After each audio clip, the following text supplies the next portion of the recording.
पुढच्या काळात गोकुळचे पहारेकरी म्हणून लक्ष देणार माजी खासदार संजय मंडलिक. गोकुळ चांगलं चाललं पाहिजे. गोकुळच्या माध्यमातून गावागावातील दूध संस्था सक्षम होऊन दूध उत्पादकांना दरासह न्याय मिळाला पाहिजे. या भूमिकेतून पुढच्या काळात गोकुळचे पहारेकरी म्हणून लक्ष देऊ अशी भूमिका माजी खासदार संजय मंडलिक यांनी व्यक्त केली आहे. औचित्यवाडी तालुका कागल येथील शेतकरी मेळाव्यात ते बोलत होते.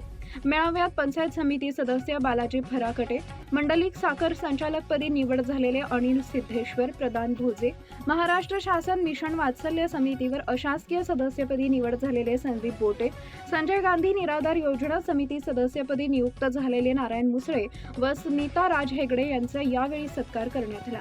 यावेळी संजय मंडलिक म्हणाले, जिल्ह्यातील शिवसेनेच्या सर्व ठरावधारकांची संख्या पाहिल्यावर कार्यकर्त्यांना फार मोठी संधी मिळणार आहे. गोकुळ ही मातृसंस्था आहे. ही संस्था टिकली पाहिजे.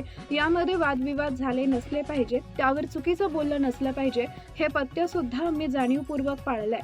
आता जो काही तमाशा अलीकडे चालू आहे त्याकडे दुर्लक्ष करून आपण गटाची मोठ बांधून पुढे जाणं योग्य ठरेल असंही मत त्यांनी व्यक्त केले. यावेळी ॲडव्होकेट वीरेंद्र मंडलिक, शिवानंद माळी, शीतल फराकटे, सुधीर पाटोळे यांची भाषणं झाली. यावेळी मंडलिक साखरचे उपाध्यक्ष आनंदराव फराकटे, संचालक प्रकाश पाटील, विश्वास कुराडे, तुकाराम ढोले, मारुती काळुगडे, जयसिंगराव भोसले, सुहास खराडे, दीपक शिंदे, उत्तम पाटील, पांडुरंग गायकवाड यांच्यासह शेतकरी व युवा कार्यकर्ते मोठ्या संख्येनं उपस्थित होते. स्वागत व प्रास्ताविक संदीप बोटे यांनी केले. सूत्रसंचालन सुभाष पाटील यांनी केले तर आभार संदीप मुसळे यांनी मानले. सर्जेराव भाट, मुरगुड प्रतिनिधी.